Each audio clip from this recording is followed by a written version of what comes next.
Hi everybody, my name's Eli. I'm Jason. I'm Caden. I'm Jaden. I'm Nicole. And we're the Yahushua and the Torah YouTube channel. And that was not very spunky. That's not very exciting, Eli. That sounds like you are sad. Are you sad? And I'm just have a stuffy nose. Oh, you have a cold. You have a stuffy nose, a little bit of a cold, a little bit of the COVIDs. Hopefully not. Yes, the house cold rebranded.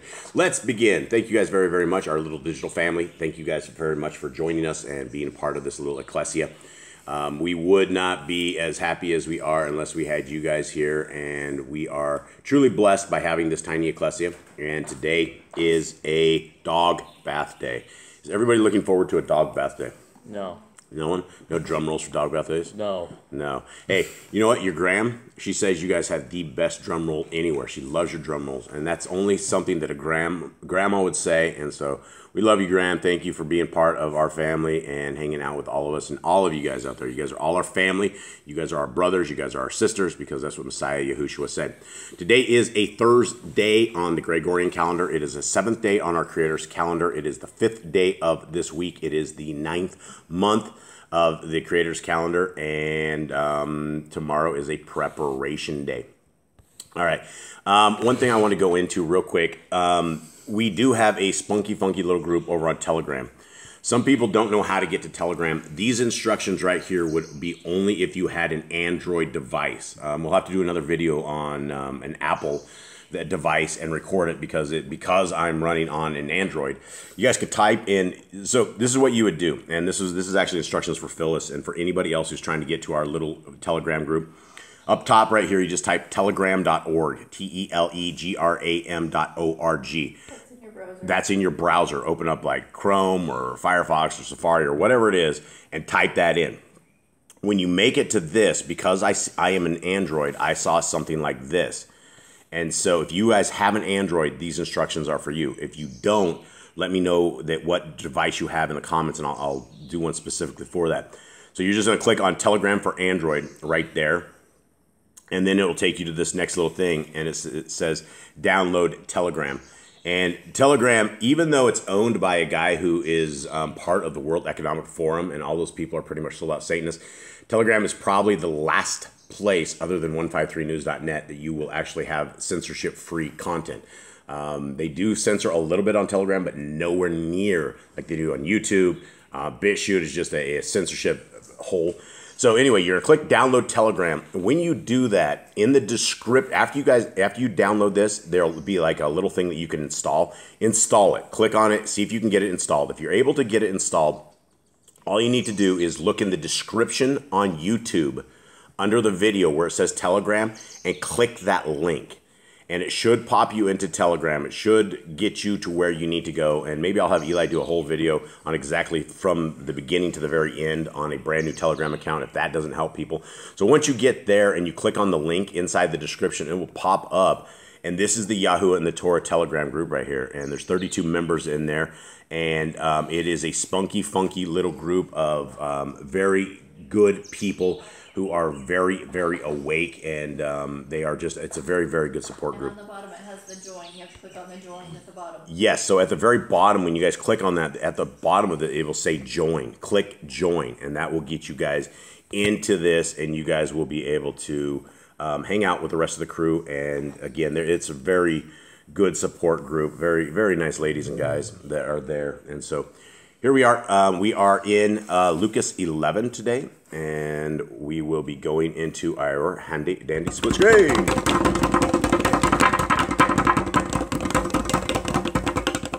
We got it. Behold. Thank you. Thank you. Thank you. Thank you. Thank you, everyone. Thank you. All right, here we go.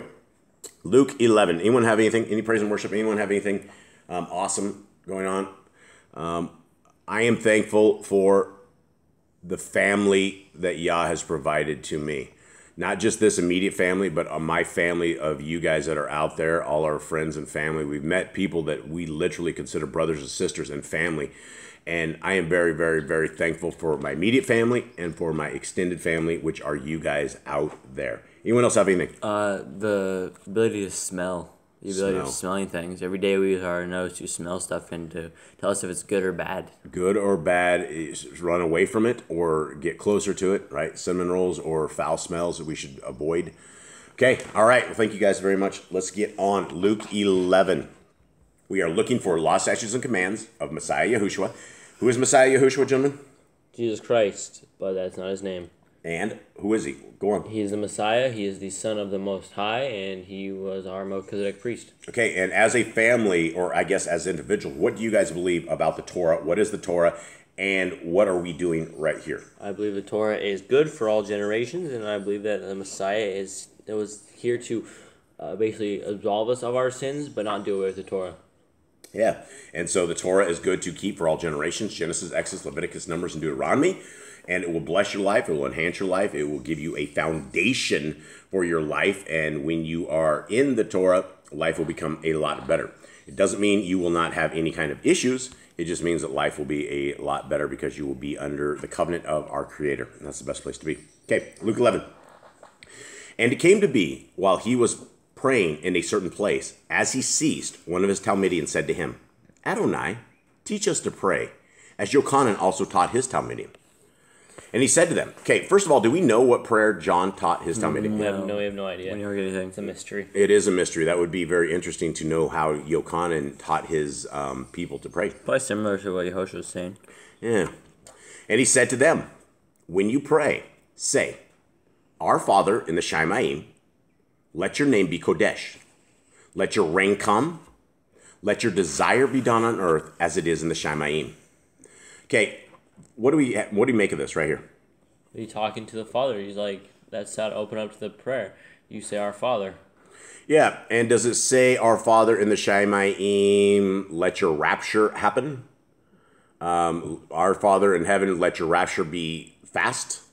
It doesn't say anything about a rapture or anything like that. It says, let your reign come. What does the reign of Elohim look like? Well, if it's a kingdom where he is ruling over the land and there is... Who is ruling over the land? Yahushua. Okay, and so when he's saying our Father in the Shamayim, and he says your reign come, is it the Father's reign or is it the Son's reign? Whose reign is this? Technically, if Yahushua's ruling, it is Yahuwah's reign because Yahushua is doing what his Father has commanded him. Yep. Okay. He continues on. Give us day by day our daily bread, and forgive us our sins, for we also forgive everyone who is indebted to us. And do not lead us into trial, but rescue us from the wicked one. And he said to them, Which of you shall have a friend, and go to him at midnight, and say to him, Friend, lend me 3 loaves, since a friend of mine has come to me on his journey, and I have naught to put before him? Then the one inside answering says, Do not trouble me. The door is already locked, and my children with me are in bed. I am able to get up and give to you. So should be unable. I am unable. What did it say? Oh, I am unable. Did I say I am able? I'm able. Okay, yeah, that's my bad. I am unable to get up and give it to you. What kind of friend is this? I don't think that's a friend. A friend should be there at all times. When you need a friend should be able to help you. What's with the door being locked? Are we talking like some sort of like... They have locking mechanisms of some sort. Well, I mean, how hard is it to lock and unlock a door? I don't know. Well, this is laziness. This is like peak laziness. Well, it could be back in the days. I mean, they could be have like a bunch of like wood. Could have wood over there. Or could do giant metal bars. We know they didn't have the power drills and they couldn't screw something into the wall, so it wasn't something permanent. I think it was something you probably slid or something in front of the door. Yeah. So, but I mean, is this a huge thing to lock and unlock the door? I don't think it is, honestly. I mean, humans are going to make the easiest way possible. They're not going to make the heaviest thing to open a door. They're going to make something simple they can work with. They're going to make it lighter. It's just something where he does not want to get up. He's sleeping. Yeah, he's sleeping, and the kids. I mean, why wouldn't we want to get his kids up? What is it with the kids? Why is he talking about this? What's this mean? Maybe he has little kids, and when they go to sleep, it's hard for them to wake up. As lazy as possible, I think, is like the thing here. Is like he doesn't want to get up. He don't want to get the kids up. He's going to let the guy starve. He just does not want to get up. Well, here's the thing about kids. If you have young kids, when nighttime comes, the parents celebrate. Yay! The kids are finally asleep. When you have little kids, it's a lot of work. Little kids are a lot of work. I know there's a lot of families out there who have a lot of little kids, and you guys know what I'm saying. So, is there anything? I mean, he didn't want to wake the kids. He did not want to open the door, and he doesn't sound like he's a very good friend. Okay, 8. I say to you, if he does not get up and give to him because he is his friend, he shall get up and give him as many as he needs because of his persistence. So that's one way. Just keep banging on the door. The squeaky wheel gets the oil. Either he comes out in a flying rage and gives you what you want and leave me alone. Or you keep banging at the door. And NIV says shameless audacity. Shameless audacity. Yeah, I guess that would be shameless audacity to keep knocking on the door. At that point, it's time to go find new friends. That's interesting. His persistence is in one translation, and needless audacity is in the other one. Shameless audacity. Yeah. Mine says shameless persistence. Shameless persistence. Yeah, and I mean, I guess you would feel bad knocking on someone's door, but hey, you know what? Get some food out, folks. Okay, 9. And I say to you, ask, and it shall be given to you. Seek, and you shall find. Knock, and it shall be opened to you. For everyone who asking receives, and he who is seeking finds, and to him who is knocking it shall be opened. Okay? What do we make of this, guys? Seek and you shall find, knock and it will be opened to you. What is he saying on this? He says basically you just need to ask and you will receive. Always? Not always immediately. Why? Because there's a plan for everything. I mean, if you got everything instantaneous, there'd be no point in everything. Yeah, and if it is not in the will of our Creator, we can ask and ask and ask and ask, and it's never going to happen. It has to be in the will of our Creator for this to be the right way forward. Okay, 11. And what father among you, whose son asks for bread, shall give him a stone? Or if he asks for a fish, shall give him a snake instead of a fish? Or if he asks for an egg, shall give him a scorpion? All right, kids, have I ever given you a stone instead of bread? Not that I know of. Mom gave you a nail in the bread one time, but I think that was your guys' fault. Wasn't that a fencing nail that ended up in the muffins? Yep. Somehow the kids, I don't know how they ended up emptying their pockets over Mom's cooking, but somehow they ended up with a fencing nail into the thing. So, but that's a different situation. Okay, so what would you imagine, guys? You guys come out and you guys ask your mother for food all the time. You're like, hey, I'm hungry, Mama. Mama, I'm hungry. What do we have, Mama? And she's like, here's a reptile. And she hands you a snake. What would you think? All right. Well, this isn't normal. Thanks, Mom. What do you want me to do with the snake? Okay, so do parents do that, or do good parents, or do people who I guess, do anybody who has a soul or a conscience at all, do they give you a scorpion instead of an egg? I don't think so. We have that old neighbor. He's come over a few times asking us for eggs. Have we ever given him a scorpion? Not yet. No, you don't do that. It's evil. Okay, 13. If you then, being wicked, know how to give good gifts to your children, how much more shall your Father from Shamayim give the Ruach HaKodesh to those asking him? Huge promises, right? Huge promises. Understand, folks, our daddy, our Abba, our Father is the one who knows our hunger. He knows our tiredness. He knows our pain. He knows our depression. He knows our sorrow. He knows our sadness. He knows it all, right? He knows everything, right? And he loves you. He cares about you. He is entrenched into your life, hoping that you are entrenched into his life. And how are you entrenched into the life of our Creator? By doing what he says do, by obeying his commands. Obeying his seeking him out. Commands, absolutely. Okay, 14. And he was casting out a demon, and it was dumb. And it came to be, when the demon had gone out, that the dumb spoke, and the crowds marveled. Okay, so is this guy on a blackboard doing mathematics, and he can't figure out the math problem, or is he not able to speak? He's not able to speak. Oh, okay, sorry. So we're not talking like this guy can't do math problems. We're talking like he is unable to speak, but he also has a demon as well, right? So this is yet more stuff about demons. We knew that demons are able to throw you into fire. They're able to... What are the qualifications of a demon, folks? What do we know that they can do to us? They can harm us. Afflict us, harm us. What else? Give us evil energy, evil thoughts, negativity. What do you think, Eli? Yeah, they'd give all sleeping? those things. No. Are you sure? Yeah. Okay. Petting my dog. Oh, okay. Looks like you're sleeping. Okay, what else on the demons, Eli? They are able to make them like scream. Scream. They can make people speak. They also make you super strong. Super strong or extremely violent. But it probably is strong. The guy was able to break his chains off. No one can hold him. He's always wandering around. Yeah. We know that he flips kids into the fire. Cuts them. So we know that they don't like being lonely. They froth at the mouth. Yeah, they don't like being lonely either, do they? No. Yeah. So they need a host or something. They need a host. Yeah, they need a host. And we get more into that here and some interesting stuff here. Okay. 15. 15. But some of them said, he casts out demons by Beelzebub, the ruler of the demons. And others were seeking from him a sign from the Shemaim. More signs. They need more signs, these people. And he, knowing their thoughts, said to them, every reign divided against itself is laid waste, and a house against a house falls. So do you think Yahushua was able to read their minds, like some sort of like psychic ability, or was he just knew what they were thinking?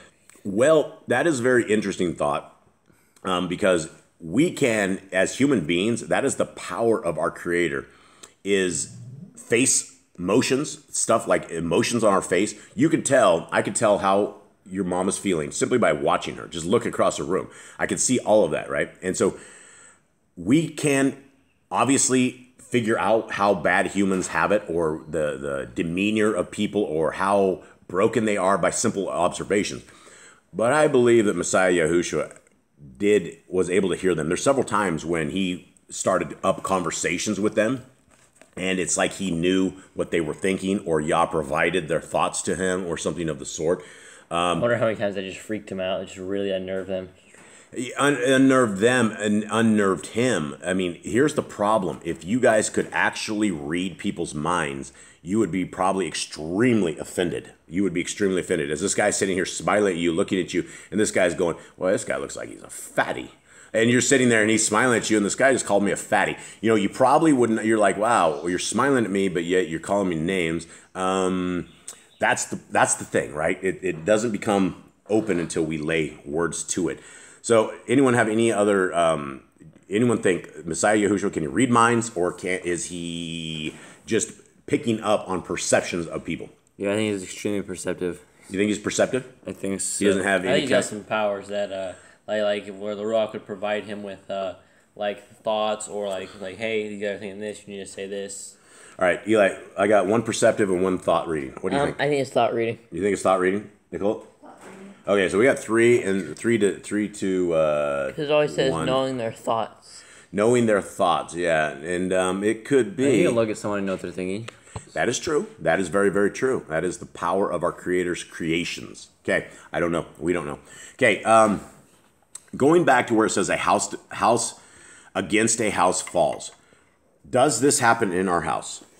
The house isn't like physically fall, but it's more like a spiritual or mental. That is not what it's saying, right? A house against a house falls. What does it mean by house when it's talking about a house? Like a family or people. A family, right. Does a house against a house fall, or do we thrive as a family? We fall. What happens when we're divided against ourselves? What begins the fall of the house here in our house? I think it starts with like arguing and contention, and it just goes on, and eventually it ends up where everybody has a bad attitude and everybody really doesn't want to be picked on. Because what I've noticed a lot is that as brothers, you guys will, I don't know what's the word, crucify each other, where you would not do that to people outside of your own brotherhood. And when we start going down that road of you guys bickering and getting on each other's nerves, the house gets wild for a while, and we have to stop it, and we have to get everybody back on track. And I truly believe what he says: a house divided against itself will fall, and that is exactly a very good message. 18. So if Satan also is divided against himself, how shall his reign stand? Because you say, I cast out demons by Beelzebul.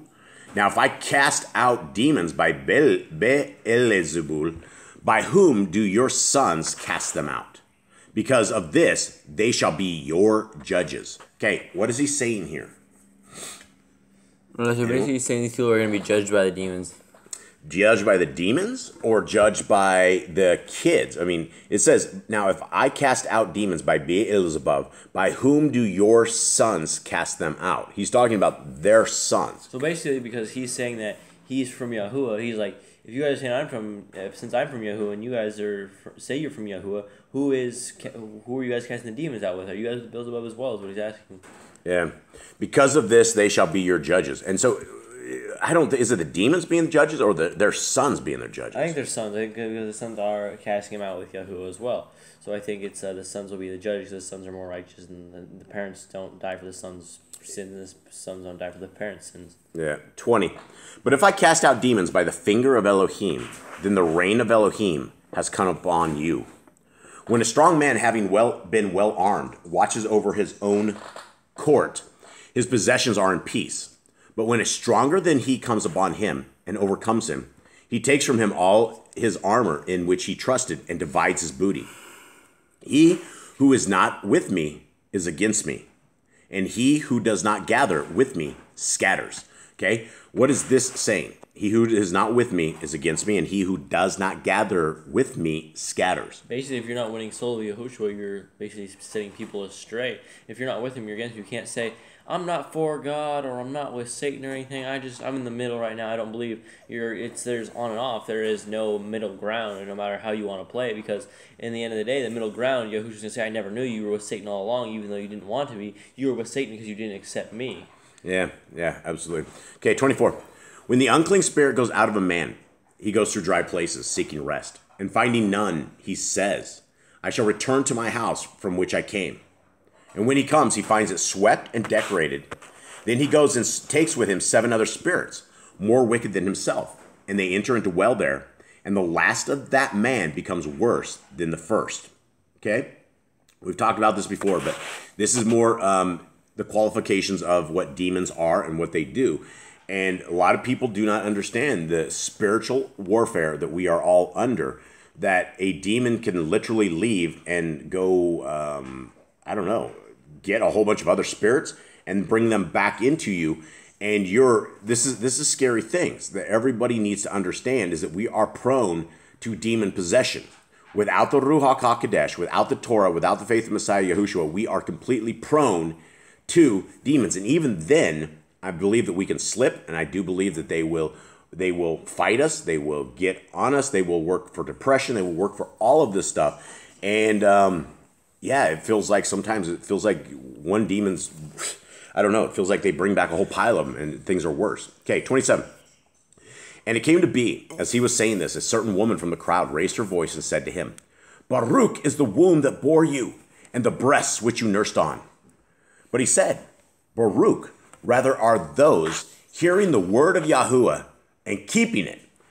Wow. So somebody just says that Messiah Yahushua's mother is the bomb, right? And this is something for the Catholic religion, because the Catholics will actually pray to Mary, and that is their intercessory for prayer. They pray to Mary that Mary will go take their message to Messiah Yahushua, or take the message to Yah, when in this same chapter it tells us how to pray. Our Father who art in heaven.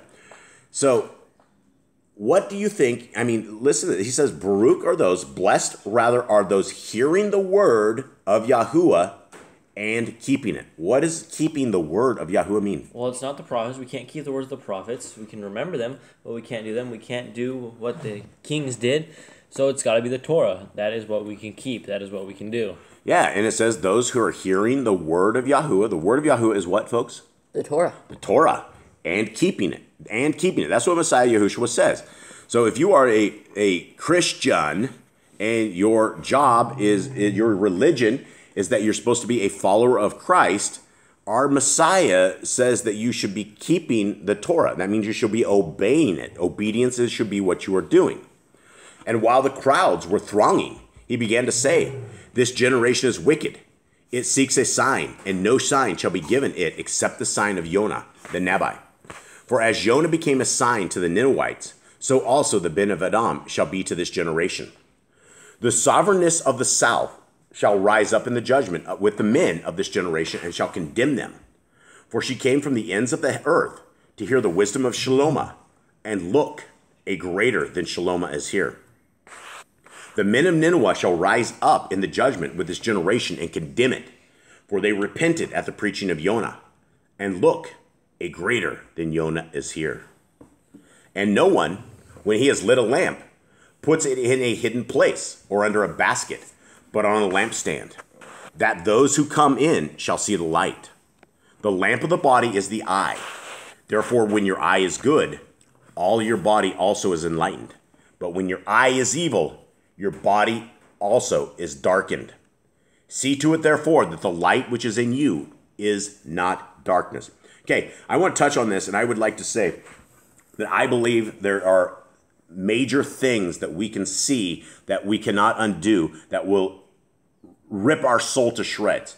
It is probably not a reason for damnation, but it is a thing that you can get off on the track. And if you are into things such as pornography, if you are into pornography, you're taking your eyes and you are destroying your soul. It takes 5 seconds at looking at a naked being and you are plagued for your life. You are plagued for your entire being. You will never undo the vision that you can see. Even if you don't remember it 5 minutes afterwards, it is implanted in your brain. It is implanted in your mind, and it will replay in your mind. When you guys are looking at pornography, you are destroying the mate and the soulmate that you should have for life. When you find a woman or you find a man and you have partaken in pornography, you have destroyed your chances at a great marriage. You have seen stuff and you've looked at stuff that is not real. It is not reality. These people that are in pornography are ridden with diseases. They're ridden with sexual desires of evil, horrible sins. These people are on their way to hell. And when you partake in this, you are ruining your soul. So make sure that you see to it, therefore, the light which is in you is not darkness. Pornography is darkness. 36, if then all your body is enlightened, having no part of dark, all shall be enlightened, as when the bright shining of a lamp gives you light. But I will also say that if then your body is darkened, having no part of the light, everything you have will be darkened. And so when you guys are partaking in things of that, and pornography is only one. There's many, many, many other things that will destroy you, and it only takes one, which is why if you guys are, whoever's listening to this, if you are young and you are going out in this real world, dress, put your clothes completely on. Don't look like the world. Don't smell like the world. Don't be a looking like a whore like the rest of the world. Everyone, men and women, that you guys need to dress up and keep your clothes on, and do not let others keep looking at that. Okay. As he spoke, a certain Pharisee asked him to dine with him. So he went in and sat down to eat. And when the Pharisee saw it, he marveled that he did not first wash before dinner.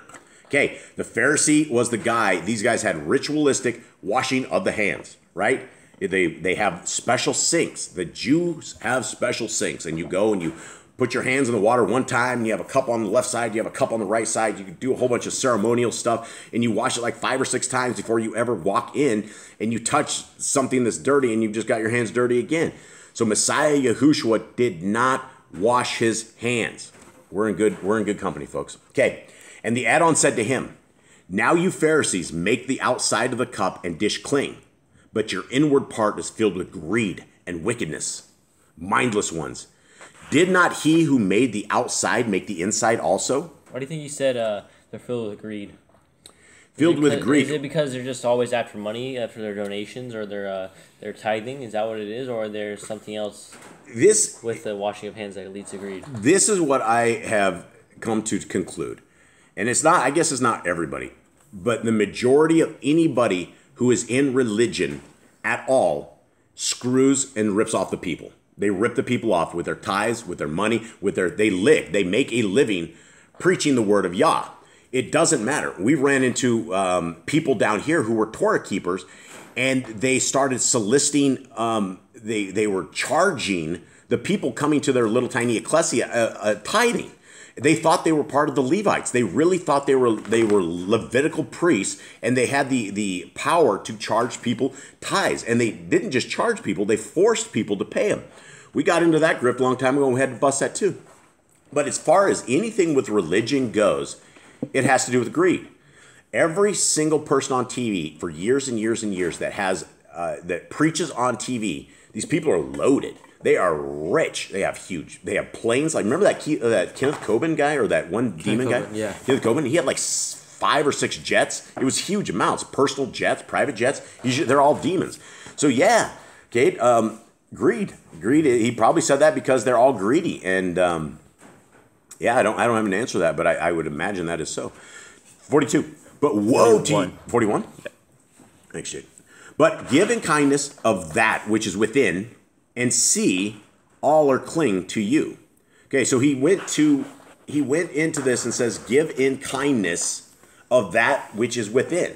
What is within? The inside, your inside heart, your soul, your heart. Your love, yeah. And if you give kindness of within, that's what this is about. This is about loving our neighbor. This is about loving them and not ripping people off with tithes and having people donate to you and making your living off of this, because I have never found one single preacher or one person who is ever in this that money has not become everything.